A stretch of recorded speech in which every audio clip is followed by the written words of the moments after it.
Welcome to You Are Your Name. This is Daken Ariel, your host. Today we have a special guest, Jollean Hennigan, who's joined us to discuss how she's used cycle charts in her life. Thanks for joining us, Jollean. Thank you for having me. How long have you used cycle charts?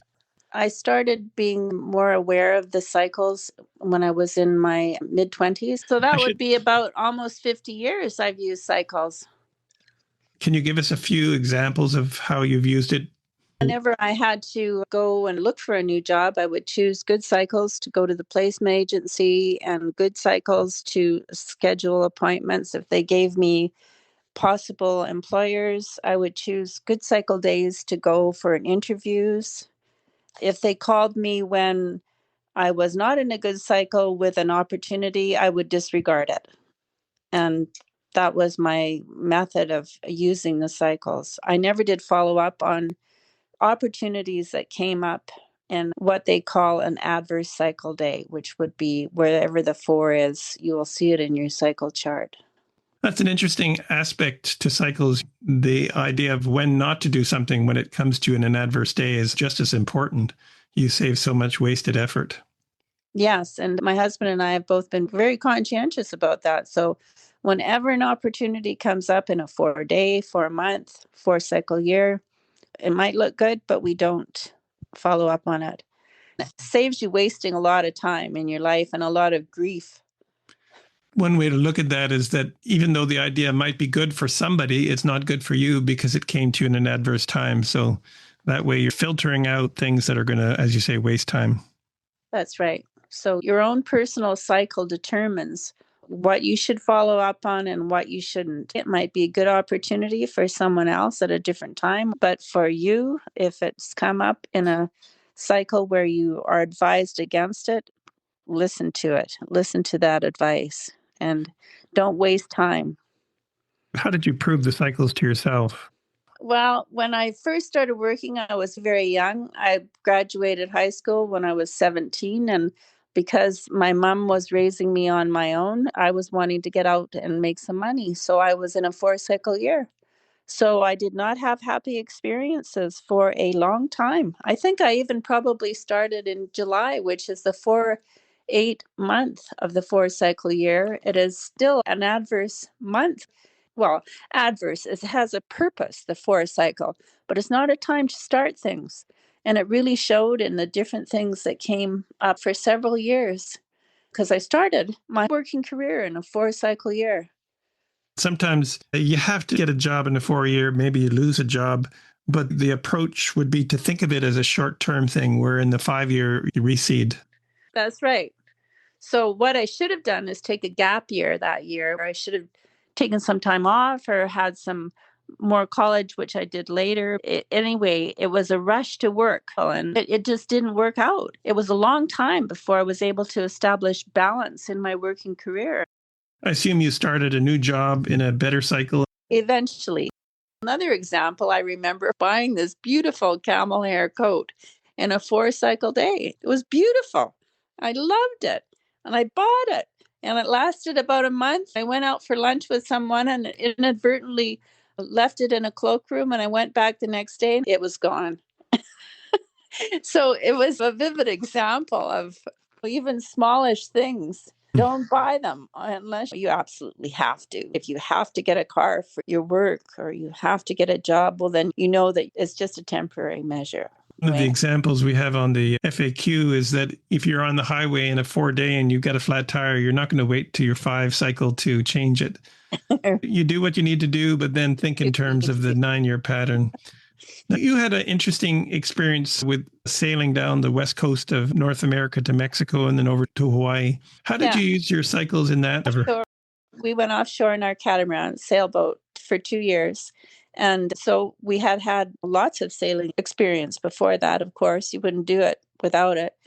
But we both left the dock in a good cycle month, good cycle year. We're in different cycles, but we chose good cycles to leave. We got going down the west coast of North America into the States. It was all new anchorages, new marinas, and there's not a lot of anchorages on the west coast of the United States. And in fact, it's barren of anchorages. So whenever we went into a new bay where we would be anchoring, if we could choose, like sometimes you're going down the coast and you're sailing and you don't have a choice. You have to tuck into a harbor before nightfall so that you can find a viable anchorage while you can see. You can see the reefs and all the rest of it. So you don't have a choice, but you're just very, very careful. But if we could choose, which we did whenever we went into a marina or picked up a mooring buoy, we weren't in a 4-cycle day. Because if we were in a 4-cycle day and we went ashore looking for help, where is the laundromat? Where is the water? Where are the grocery stores? We would find obstacles. And the marina wouldn't have a place for us, or they'd want us to change right away, or we'd have really noisy neighbors or dangerous neighbors. Or you can have someone who is not set properly next to you. You can go in and anchor, and somebody anchors too close to you, and they haven't set their anchor right. And you come back to your boat, and somebody's banged into it. So we were very serious about that. And we left anchorages in good cycle days, and we arrived in marinas or anchorages in good cycle days if we could choose. You can always choose with a marina because you can go to an anchorage instead of the marina. But if we were going to an anchorage, sometimes we would not be in a good cycle day, but we would just be then very, very aware. And one of us was always on the boat to watch. That's a long time, 2 years on the water. I think you put it on the hard and extend your boat a couple of feet while you were in Mexico, didn't you? We did. We extended it 4 feet when we were in Guaymas in the Sea of Cortez. So that was also good cycle. We contact the marina in good cycle day. We arrange for a spot. We arrange for a haul out. We know we're going to be gone for the hot months of the year in Mexico. We did our work before then. Whenever we had to get supplies, we went on good cycle days. And so our boat was basically left in the hands of the marina for 2 months. It was a situation of trusting the owner of the marina that everything would be safe, and it was. So you've used the cycles pretty well your whole adult life. Is there anything you would want to share with the audience relative to using a cycle chart? I think it's very important to start every day with reading your cycle advice, because this is the mathematical principle. It's a universal principle. It is the power of life flowing through you. And we have to align ourselves with it. And if we read that cycle chart, it's written from a universal perspective. It is very clear, very practical, lots of practical advice on how to approach situations in different cycle days. And it'll tell you what your emotional inclination is for the day, but what you have to choose to do instead. For instance, you might be feeling very impatient, and you might be feeling a little sharp in your expression. So the cycle chart will actually advise you to watch your expression. So it gives you a conscious thought to govern your day, and you can actually use that thought. You're just on the verge of telling someone off or being too blunt in expression, which would cause problems, of course. You're just more aware of it. Also, it gives you advice about how to maximize the day. So, for instance, get out in nature more, do some quiet reflection and writing or thinking, and find time alone. And you'll find if you find that time alone, you feel more peaceful and more powerful, and you're more connected with your own true inner nature, and things unfold properly the way they should, the way they're meant to unfold in our lives. Good advice. Now, we've recently converted the physical cycle charts to a cycle chart app. Do you have any comments on the app?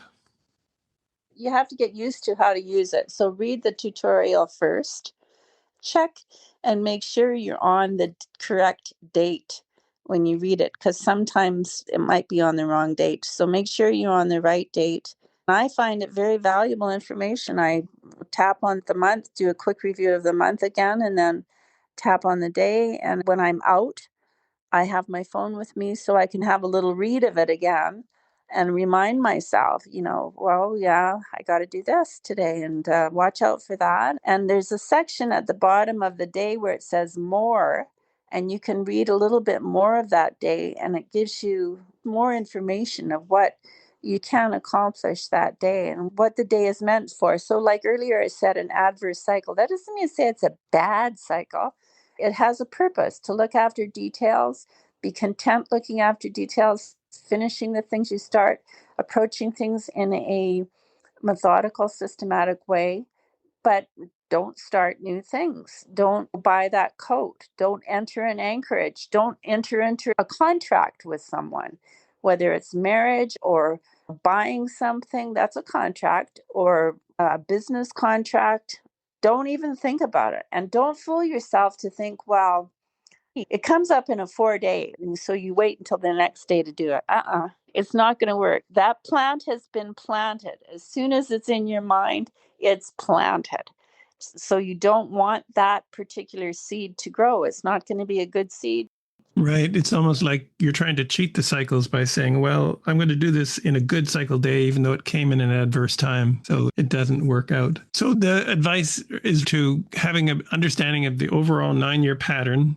And that same 9-year pattern can be applied to the months. So if you're in a 1 month, there's that urge for action, and that's the right thing to do. And then it can be applied to even the days. So 1 day is a good day for starting. So just being aware of that pattern and applying it. Everyone's going to test it in their own way. Invariably, all of us who've started studying cycles will say, well, I'm going to do it anyways. And then we find out the hard way, but that's part of learning.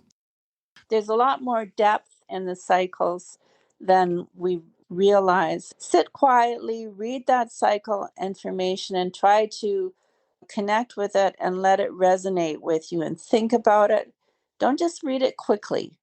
Think about it and respect the advice based on the universal principle of mathematics working through time. Thank you for your thoughts, Jollean. Appreciate it. Okay, have a good day.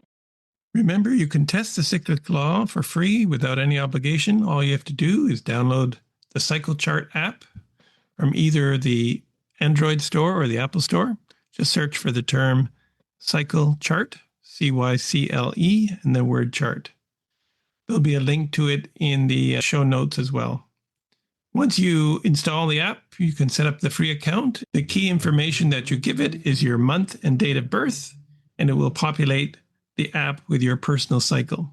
So then you can explore your cycle year, your cycle months, and your cycle days. We'll see you next week. Until then, happy thoughts.